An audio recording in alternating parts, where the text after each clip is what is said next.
Good morning all of you. हमारे YouTube channel geography junction पे आपका हार्दिक स्वागत है। आज हम बात करने वाले पृथ्वी की उत्पत्ति से संबंधित, यानी कल हमने बात की थी पृथ्वी की उत्पत्ति से संबंधित एक पहले लेक्चर में। आज अपन दूसरे लेक्चर में अपन बात करें द्वैतवादी परिकल्पना के बारे में। यानी पहले अपन ने अद्वैतवादी की बात की थी, आज हम बात कर रहे हैं द्वैतवादी परिकल्पना के बारे में। द्वैतवादी जो कौन कौन से थे, उन्होंने क्या क्या पृथ्वी के बारे में बताया था, उन सब के अपन बारे में बात करते हैं। तो सबसे पहले अपन बात करते हैं कि जो चेम्बरलिन की ग्रहाणु परिकल्पना है उनके अनुसार, यानी उन्होंने क्या कहा था। चेम्बरलिन ने ग्रहाणु परिकल्पना के अनुसार उन्होंने पृथ्वी की उत्पत्ति के संबंध में क्या कहा था और किस प्रकार से पृथ्वी की उत्पत्ति। और फिर अपन पढ़ेंगे एक और है जी रसेल के बारे में, कि रसेल ने जो द्वैतारक परिकल्पना के बारे में क्या कहा था। ये जो रसेल और ये दोनों हैं, इन्होंने द्वैतवादी परिकल्पना के आधार पर अपने सिद्धांत दिए। अब द्वैतवादी का मतलब मैंने आपको पहले लेक्चर में बताया कि पृथ्वी की उत्पत्ति के संबंध में दो तारे या दो पिंडों के कारण हुई है। पृथ्वी की उत्पत्ति किनके कारण हुई?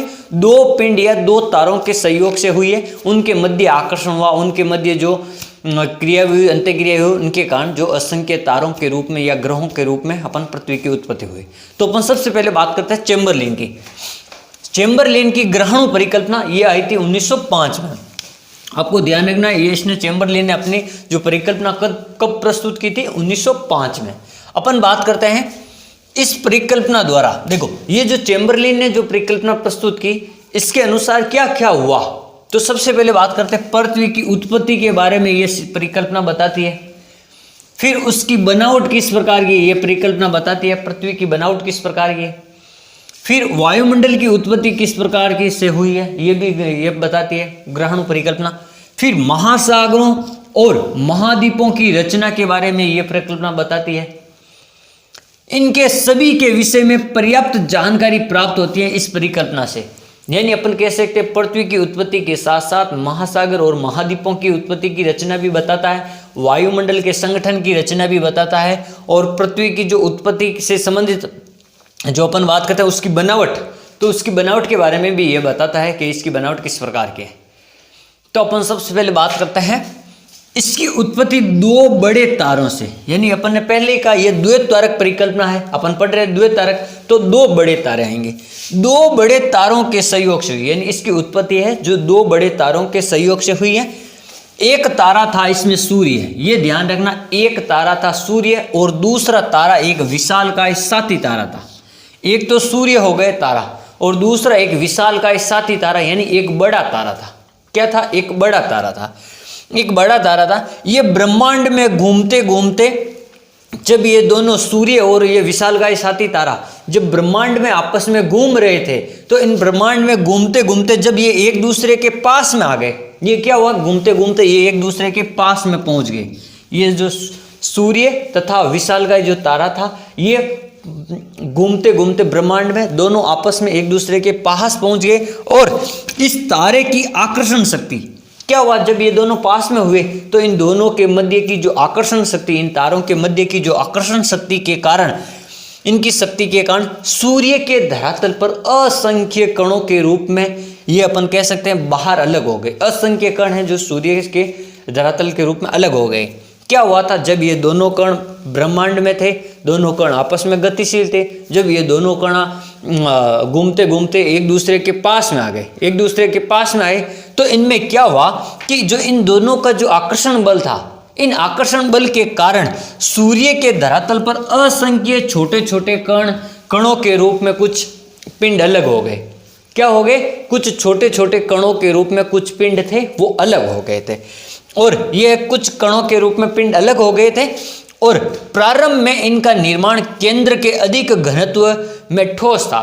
प्रारंभ में जब इनका निर्माण हुआ था असंख्य ग्रहों या पिंडों का, तो ये प्रारंभ में ये क्या थे? एक ठोस पिंड के रूप में थे। किसके रूप में? ठोस पिंड के रूप में थे। और यह ग्रहाणु आपस में आकर्षण के कारण समूह से बना रहे। ये क्या करते थे? फिर ये जो पिंड थे आपस में ये समूह के आकर्षण के कारण ये समूह में रहने लगे। धीरे धीरे क्या हुआ? इनका समूह बनने लगे। जैसे अपन कहते हैं सप्तऋषि मंडल में है 7 तारे, तो ये समूह में है 7 तारे। तो इस प्रकार कई तारों का ऐसे समूह बनने लग गया। तथा एक निश्चित समय के बाद में इन समूहों में से कुछ तारों को या कुछ अपन कह सकते तारों को अपन ने ग्रह नाम दे दिया, और उन्हीं में से एक जो तारा था उसको अपन ने क्या नाम दे दिया, पृथ्वी नाम दे दिया। उन्हीं तारों में से जो असंख्य सूर्य से आसपास में जो असंख्य कण थे, पिंड थे, वो आपस में टकराते हुए पास पास में रहने लगे, यानी आकर्षण के कारण। फिर उन्हीं तारों को अपन कुछ समय पश्चात में अपन कहने लगे ये जो तारे हैं ये ग्रह हैं, और इन ग्रहों में से एक ग्रह को अपन ने क्या कह दिया था, पृथ्वी नाम दिया था। वर्तमान में यही जो पृथ्वी है, आज का जो वर्तमान स्वरूप है, इसी को अपन कहते हैं पृथ्वी। इस प्रकार फिर पृथ्वी के ऊपर क्या हुआ था, वायुमंडल का निर्माण हुआ था, और पृथ्वी के ऊपर जो स्थल भाग था उसका अपन ने महाद्वीप नाम दे दिया, और जो जलीय भाग था उसको अपन ने क्या नाम दे दिया, महासागर नाम दे दिया।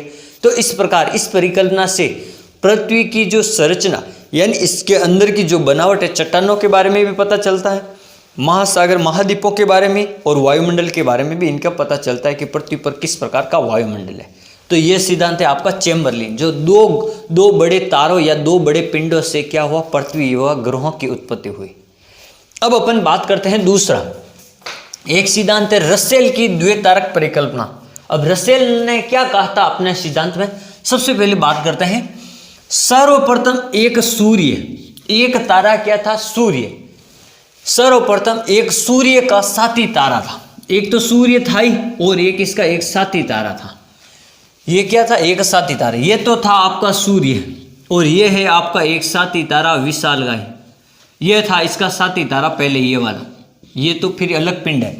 ये सूर्य और सूर्य का साथी तारा है, ये वाला आपके साथी तारा इधर, जो सूर्य के चारों ओर परिक्रमा कर रहा था। जो एक तो सूर्य था और जो इसका साथी तारा था वो सूर्य के चारों ओर इस प्रकार ये क्या कर रहा था, परिक्रमा कर रहा था। यहाँ पर ये इसकी कक्षा में क्या कर रहा था, परिक्रमा कर रहा था, परिक्रमा कर रहा था। यह विशालकाय तारा साथी तारे के पास में आ गया। ये एक विशालकाय तारा है, जब ये परिक्रमा कर रहा था, कई बार परिक्रमा कर, कभी कभी ये अपनी परिक्रमा से इस प्रकार आया तो ये इसके क्या हो गया, पास में आ गया था, ये इसके पास में आ गया था। जब ये एक विशालकाय तारा साथी तारे के पास में आया, जिस कारण विशालकाय तारे के ज्वारीय बल के प्रभाव के कारण सूर्य पर प्रभाव नहीं पड़ा। जो ये विशालकाय तारा, अब सूर्य से तो ये दूर है, इतना दूर है, तो इस विशालकाय तारे का जो प्रभाव है, ज्वारीय बल है, वो सूर्य के ऊपर नहीं पड़ा, इस साथी तारे के ऊपर पड़ा। किसके ऊपर पड़ा, उसका जो ज्वारीय बल था वो सूर्य के ऊपर प्रभाव नहीं डालता है, वो किसके ऊपर प्रभाव डालता है, वो साथी तारे के ऊपर प्रभाव डालता है, साथी तारे के ऊपर प्रभाव डालता है। परंतु साथी तारे पर ज्वारीय बल के कारण एक पदार्थ विशालकाय तारे की ओर आकर्षित होने लगा। ये जो साथी तारा है, इसके ऊपर एक ऐसा ज्वारीय बल के कारण जो इसका एक भाग है थोड़ा ऐसे उभर के आ गया, यानी इसके जो सूर्य इसके विशालकाय तारे के कारण, ये विशालकाय तारा है, जब ये पास में आया तो इसके ज्वारीय बल के कारण इसमें कुछ परिवर्तन हुआ, और इसमें परिवर्तन के कारण ये इस प्रकार से तारे का कुछ भाग उभार के रूप में बाहर की ओर निकल आया था। क्या हुआ था, ज्वारीय बल के कारण पदार्थ विशालकाय तारे की ओर आकर्षित होने लगा, और आकर्षण के कारण उसमें क्या होने लगे, एक उभार होने लगे। जब इन दोनों का आकर्षण हुआ, इन दोनों का, तो एक उभार के रूप में ये जो तारा था, साथी तारा था, उसमें एक उभार के रूप में ये बाहर आने लगे, बाहर आने लगा और आगे चलकर इन पदार्थों से जब आगे चले, जब ये दोनों इनके मध्य और अधिक आकर्षण हुआ, तो ये जो उभार है, ये इन उभार से ही जो पृथ्वी और जो 9 ग्रह हैं, पृथ्वी और जो ग्रह हैं उनकी उत्पत्ति मानी जाती है, या तारों की उत्पत्ति मानी जाती है। ये कह रहा था कि जो एक तारा था, एक ये सूर्य तारा था, जैसे मैं यहाँ बता देता हूँ आपको वापस।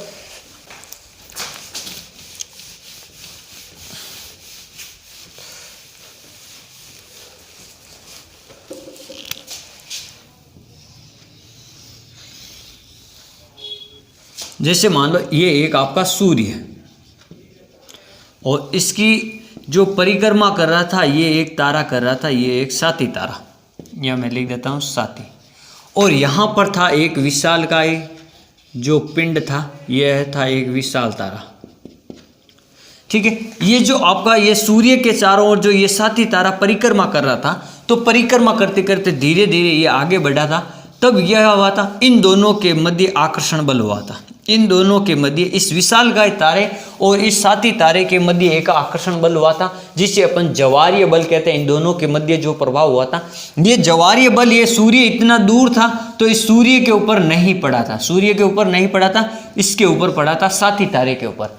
तो साथी तारे को क्या हुआ था, जैसे ये साथी तारा, इसके मध्य एक उभार पैदा हो गया, इस प्रकार से ये इस प्रकार से उभार होने लगा। जब इन दोनों के मध्य जब आकर्षण हुआ तो ज्वारीय बल के कारण जो साथी तारा था वो एक उभार के रूप में बाहर आया, और इस उभार के कारण ही यह कई सारे भागों में टूट गया, और ये टूटने के कारण इस प्रकार से अपन कह सकते हैं ग्रहों व पृथ्वी का निर्माण हुआ। ये कई प्रकार से टूट गया, कहीं तारों या असंख्य ग्रहों के रूप में या असंख्य पिंडों के रूप में टूट गया, जिससे ग्रहों, तारों तथा उन्हीं ग्रहों में से एक ग्रह है आपका पृथ्वी, उसकी उत्पत्ति हुई। तो अपन इस प्रकार से कह सकते हैं कि एक आपके द्वितारक संकल्पना में अपन ने पढ़ा चैम्बरलिन की ग्रहाणु परिकल्पना, और एक अपन ने पढ़ा रसेल की द्वितारक परिकल्पना। दो अपन ने द्वितारिक परिकल्पना पढ़ी पृथ्वी की उत्पत्ति से संबंधित, कि पृथ्वी की उत्पत्ति किस प्रकार से हुई। Thank you.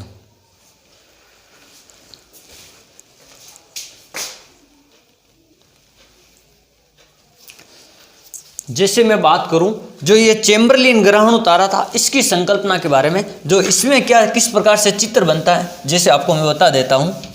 जैसे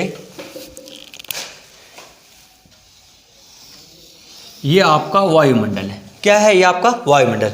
इसमें दो बड़े तारे थे, एक ये तारा था बड़ा तारा 1, और ये था एक बड़ा तारा 2, ये बड़ा तारा 2। जब ये दोनों बड़े तारे, दोनों के आपस में सहयोग से पृथ्वी की उत्पत्ति हुई। किस प्रकार से, एक सूर्य तथा दूसरा एक साथी विशाल तारा था, इसको तो नाम दे दिया मान लो सूर्य, और यह एक विशाल तारा था, ये था क्या था आपके विशाल तारा। ये दोनों क्या होते थे, ब्रह्मांड में इस प्रकार से घूमते थे, ब्रह्मांड में इस प्रकार से तारा भी घूमता और सूर्य भी घूमता, दोनों आपस में घूमते थे। जब इन दोनों के मध्य में आकर्षण हुआ, घूमते घूमते जब ये दोनों पास पास में आए, तो इनके पास पास में आने से क्या हुआ, इनके मध्य एक जो बल होता है आकर्षण बल, वो बल आ गया। तो इस बल के कारण क्या हुआ, सूर्य से कुछ, ये जो सूर्य है, इस सूर्य के कुछ इस प्रकार से भाग टूटने लगे, असंख्य तारों के रूप में, ग्रहों के रूप में, ये इस प्रकार से कुछ भाग टूटने लगे। जो ये टूटने वाले भाग थे, ये कठोर भाग थे, ठोस भाग थे। क्या थे, ठोस भाग थे। और इन्हीं ठोस भाग को अपन ने क्या कह दिया था, कि इन्हीं ठोस भागों को अपन ने तारे या अपन ने कह दिया था ग्रह, और इन्हीं में से कोई एक आपका तारा आपका क्या हो गया, पृथ्वी हो गया। तो इस प्रकार इसी में भी दो तारे थे, और उसमें क्या था, ये ध्यान रखना है कि इसमें एक सूर्य था और ये एक विशाल तारा था, और यहाँ पे जो एक कक्षा में जो काम कर रहा था वो इसका साथी तारा था। क्या, साथी तारा। तो यहाँ पर देखो, यहाँ साथी तारे और विशाल तारे के मध्य आकर्षण हुआ था, सूर्य के मध्य नहीं हुआ। और इसमें सूर्य एक विशाल तारा, बड़ा एक तारा था और एक विशाल तारा था, इन दोनों के मध्य हुआ। तो दोनों में थोड़ा अंतर है, वह तो दोनों में के दो तारों से पृथ्वी की उत्पत्ति हुई, लेकिन इसमें सूर्य का रोल नहीं था। इसमें विशाती तारे और विशाल तारे के रूप में इन दोनों का आकर्षण बल के कारण जो पृथ्वी और सूर्य ग्रह की उत्पत्ति हुई, पृथ्वी और ग्रहों की। और यहाँ सूर्य और विशाल तारा, उन दोनों के आकर्षण के कारण जो हुआ था, उनके विस्फोट के कारण, असंख्य कणों के कारण, जो ठोस कण थे या जो ठोस पिंड थे, उन्हीं से ग्रह या तारों की उत्पत्ति हुई। तो अपन इन दोनों में से अंतर थोड़ा समझ सकते हैं कि ये तो था चैम्बरलिन के अनुसार, ये था रसेल के अनुसार, ये वाला। तो ये आपको थोड़ा ध्यान रखना। और ये था आपका चैम्बरलिन के अनुसार, चैम्बरलिन के अनुसार, ग्रहणों की परिकल्पना के अनुसार इस प्रकार का आपका थोड़ा कच्चा चित्र बनेगा जो मैंने आपको बताया। Thank you.